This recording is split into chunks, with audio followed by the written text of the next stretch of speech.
I miss you. I hope you're all doing well, staying safe and healthy, and having some active fun with your families. I miss you a lot, so I thought I would read you a story. This story is called The Circus Ship. And pay close attention to all the animals in it because I'm going to ask you a question at the end.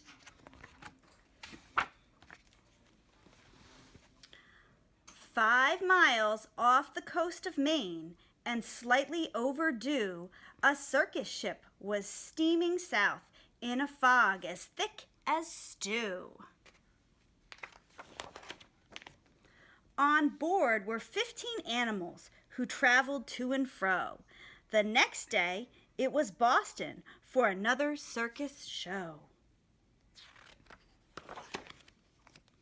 The captain, Mr. Carrington, was honest and sincere. He thought that they should drop the hook and wait for things to clear. But Mr. Payne, the circus boss, was terribly demanding. He stomped up to the helm where Captain Carrington was standing and screamed, "Don't stop, keep going. I've got a show to do. Just get me down to Boston town tomorrow, sir, by 2. Then came a crash, an awful bash. Things flew into the air. The ship had smashed into a ledge that no one knew was there. The shattered ship began to tip, then sank without a sound. The splashing, thrashing animals swam round and round and round. The captain said to Mr. Payne, "Pray tell, what shall we do?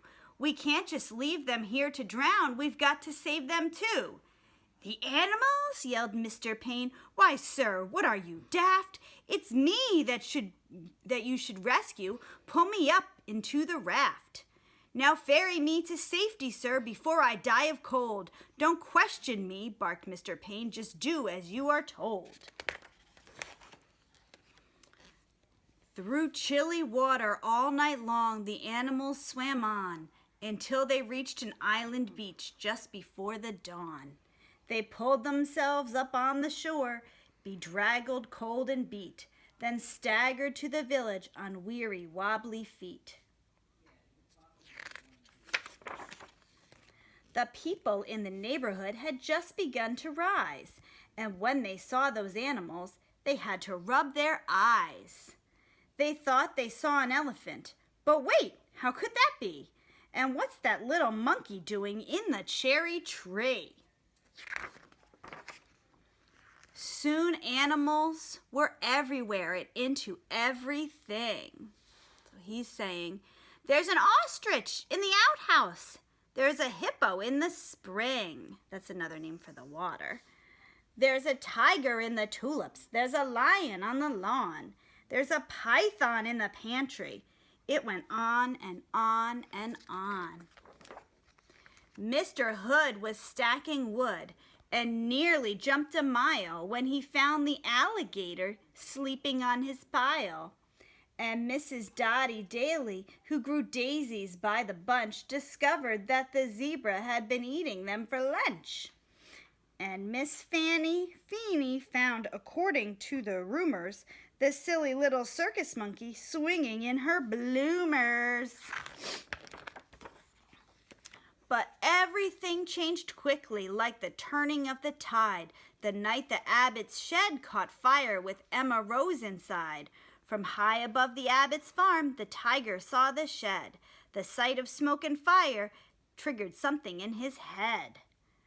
He jumped through flames 1,000 times back in his circus days, so he ran past all the people and he leaped into the blaze.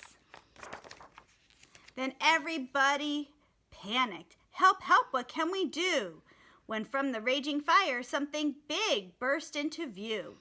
It was the most amazing sight, and everybody froze when they saw the tiger saving little Emma Rose.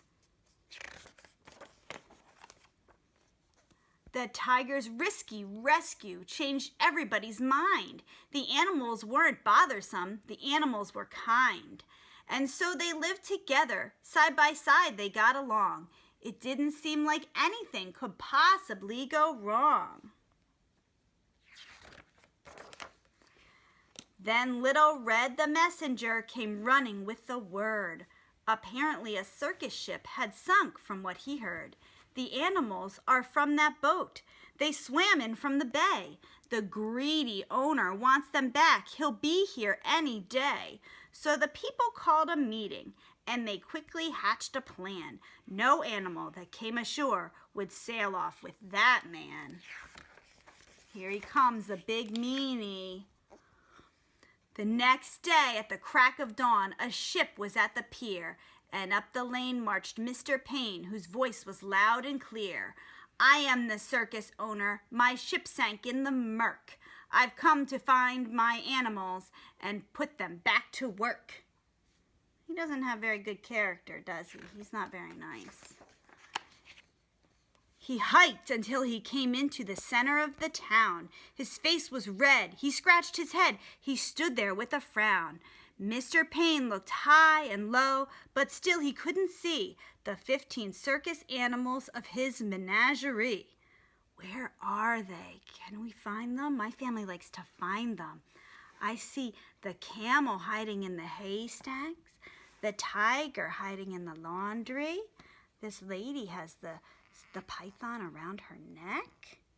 And there's an elephant disguised as a rock up there. There's more. Can you see any of them? I see a giraffe. He ran around the alleyways. He searched the village square. He even checked a chicken coop. His animals weren't there. Mr. Payne was tuckered out. His heavy chest was heaving. Then Little Red stepped up and said, I think your boat is leaving. He ran off in a fit of rage. His ship was leaving sight, so he jumped into a rowboat and he rowed with all his might. And from that day, they like to say their lives were free of pain. It was a happy, peaceful place upon that isle in Maine. The end. So my question for you, friends, is can you pick 2 animals from this story and tell your family one way that they're the same and one way that they are different? Like the ostrich and the giraffe both have really long necks, but the ostrich is a bird and the giraffe is an animal.